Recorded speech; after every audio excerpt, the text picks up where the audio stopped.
जय हिंद, वंदे मातरम। हिंदी की एक नई वीडियो के साथ हम आए हैं और ये क्लास आपका एग्ज़ाम है उसमें बहुत हेल्प करेगी। तो वीडियो को आपने स्टार्टिंग से लेकर और लास्ट तक देखना है। ओके, तो करते हैं स्टार्ट। पहला क्वेश्चन आपके सामने है, वीडियो को लाइक और शेयर जरूर कर दें। ओके, हिंदी वर्णमाला में अयोग्यवाह वर्ण कौन से हैं? तो आपको पता होना चाहिए हिंदी वर्णमाला में अयोग्यवाह अंग और ऑप्शन सी होते हैं। ओके, ऑप्शन सी हमारा आंसर हो जाएगा। नेक्स्ट क्वेश्चन पे चलते हैं। वर्णमाला कहते हैं वर्णों के व्यवस्थित समूह को वर्णमाला कहते हैं। ओके, अब ऐसे नहीं कि कोई भी कहीं भी वर्ण रख देंगे तो वो वर्णमाला हो जाएगी, जी नहीं। क्या होता है? वर्णों के व्यवस्थित समूह को वर्णमाला कहते हैं। इनके ऑप्शन सी हमारा सही होगा। ओके, नेक्स्ट क्वेश्चन पे आते हैं। निम्नलिखित में से कंठ्य ध्वनि कौन सी है? तो जो क वर्ग होता है वो कंठ्य ध्वनि होता है, आपको पता होना चाहिए। ओके, तो ऑप्शन डी हमारा सही हो जाएगा। ऑप्शन डी कंठ्य ध्वनि है।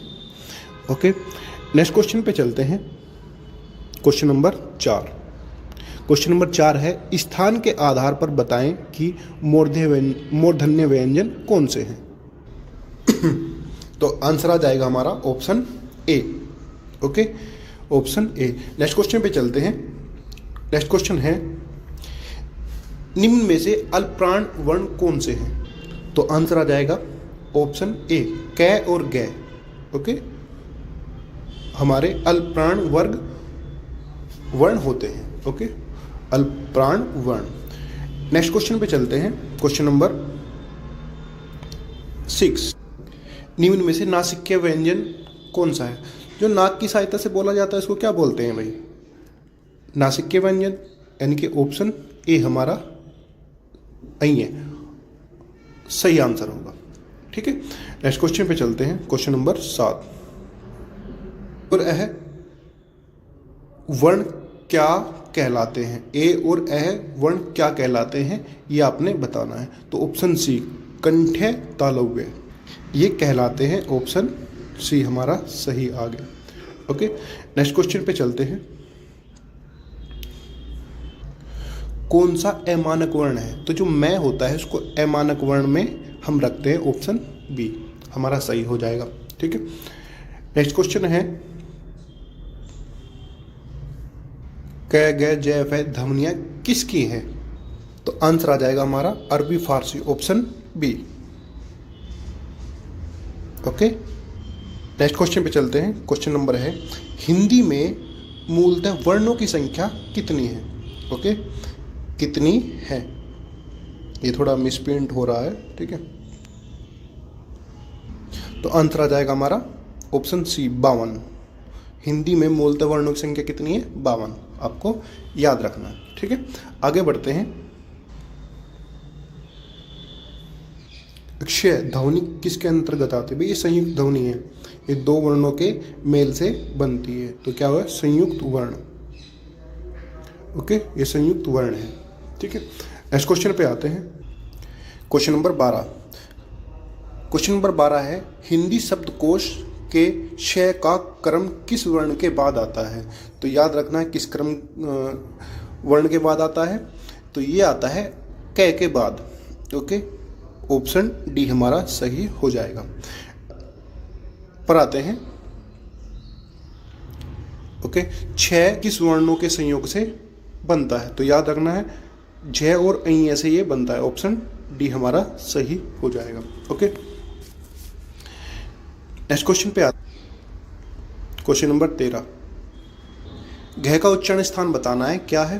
तो कंठ, कंठ्य होता है। ऑप्शन ए हमारा सही हो जाएगा। Next question, question number 16।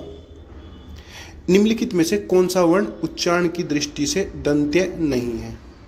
तो आपको पता होना चाहिए ट वर्ग होता है, ये दंत्य में नहीं आता। ओके, तो ऑप्शन बी हमारा सही हो जाएगा। ओके, नेक्स्ट क्वेश्चन पे चलते हैं। हिंदी वर्णमाला से स्वरों की कुल संख्या बतानी है तो कितनी होती है? तो याद रखना वर्णमाला में स्वरों की संख्या होती है 11। ऑप्शन बी हमारा सही हो जाएगा। ओके, आगे बढ़ते हैं। निम्नलिखित में से कौन स्वर नहीं है? भाई जो अये हैं ये स्वर नहीं है। ऑप्शन सी हमारा सही हो जाएगा। नेक्स्ट क्वेश्चन पे चलते हैं। निम्नलिखित में कौन ट वर्ग नहीं है? तो जो घ है ये ट वर्ग नहीं है। ये कौन सा वर्ग है? क वर्ग है। ओके, नेक्स्ट क्वेश्चन पे चलते हैं। Question number 22। हिंदी वर्णमाला में व्यंजनों की संख्या कितनी है? तो हिंदी वर्णमाला में व्यंजनों की संख्या 33 है। ओके, कितनी है? 33। ऑप्शन बी हमारा सही आंसर होगा। नेक्स्ट क्वेश्चन पे आते हैं। Question number 23। निम्नलिखित में से कौन योग्यवाह है? तो याद रखना जो विसर्ग होते हैं वे योग्यवाह होते हैं। ऑप्शन सी हमारा सही आंसर हो जाएगा। बढ़ते हैं नेक्स्ट क्वेश्चन पे। Question number 24। 6 ध्वनि का उच्चारण स्थान आपने बताना है कि क्या है। ओके, तो आंसर हो जाएगा तालव्य। Option B. जो 6 ध्वनि है वो कौन सी उच्चारण स्थान क्या है उसका? तालव्य। ओके, क्योंकि ये च वर्ग में आता है ना, तो ये तालव्य होगा। ओके, आगे बढ़ते हैं। Question number 25। तालव्य व्यंजन हैं, वह भी बताया मैंने आपको। जो च वर्ग है पूरा च वर्ग है वो क्या है? तालव्य होता है। च, छ, ज, झ ये सब क्या है? तालव्य व्यंजन है। ओके, नेक्स्ट क्वेश्चन पे आते हैं। क्वेश्चन नंबर 26 पे। ये रे ले वे किस वर्ग के व्यंजन हैं? तो ये अंत्यस्थ व्यंजन होते हैं, इनको अंत्यस्थ व्यंजन बोलते हैं। ऑप्शन सी हमारा सही हो जाएगा। ओके, नेक्स्ट क्वेश्चन पे चलते हैं। Question number 27। अनुनासिक व्यंजन कौन से होते हैं? तो जो वर्ग का पंचम अक्षर होता है उसको अनुनासिक व्यंजन बोलते हैं, यानी कि 27 का जाएगा C option. Okay, option C हमारा सही हो जाएगा। ओके, चलते हैं नेक्स्ट क्वेश्चन पे। Question number 28। कंठोष्ठ ध्वनि का उदाहरण बताना है तो ऑप्शन आ जाएगा बी और। ऑप्शन बी हमारा सही होगा। ओके, नेक्स्ट क्वेश्चन है भाषा निर्माण की इकाई का सही अनुक्रम है। तो जब भाषा का निर्माण होता है सबसे पहले ध्वनि होती है। ओके, तो आंसर बनेगा हमारा 29 का डी। ऑप्शन डी हमारा आंसर होगा। ध्वनि, शब्द, पद और वाक्य। नेक्स्ट क्वेश्चन पे चलते हैं। Question number 30। प्रयत्न के आधार पर लय किस प्रकार की ध्वनि है? तो आंसर आ जाएगा डी त्रिश्रुवक। ओके, ऑप्शन डी हमारा सही हो जाएगा। ओके, नेक्स्ट क्वेश्चन पे आते हैं।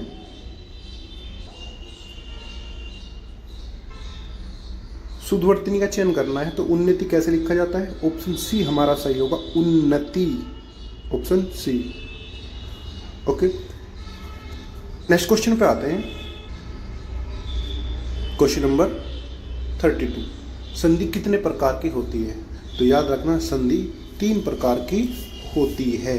ऑप्शन बी हमारा सही आंसर होगा। ऑप्शन बी 3 प्रकार की होती है। ओके, आगे बढ़ते हैं। स्वर संधि के कितने भेद होते हैं? भाई स्वर के 5 भेद होते हैं। कितने भेद होते हैं? 5। ऑप्शन सी हमारा सही होगा। आगे बढ़ते हैं। स्वर संधि का उदाहरण बताना है तो आंसर हो जाएगा रत्नाकर। Option B. नेक्स्ट क्वेश्चन पे चलते हैं। Question number 35। उत्पत्ति के आधार पर शब्द कितने भेद होते हैं? शब्द के भेद बताने कितने होते हैं? तो उत्पत्ति के आधार पर शब्द के जो भेद होते हैं वो तो होते हैं 4। ऑप्शन बी हमारा सही हो जाएगा। नेक्स्ट क्वेश्चन है अर्थ के विचार से संज्ञा कितने प्रकार की होती है? तो कितने प्रकार की होती है? 5 प्रकार की होती है। ऑप्शन बी हमारा सही हो जाएगा। ओके, नेक्स्ट क्वेश्चन पे आते हैं। विकारी और अविकारी शब्दों के भेद कितने होते हैं ये बताने हैं। तो ये याद रखना, विकारी और अविकारी शब्दों के जो भेद होते हैं वो कितने होते हैं, 8 भेद होते हैं। कितने होते हैं, 8। ओके, तो ये हिंदी के कुछ महत्वपूर्ण क्वेश्चन थे। मिलते हैं अगली वीडियो में, तब तक आप अपना ख्याल रखें, स्वस्थ रहें, मस्त रहें। Okay, thank you.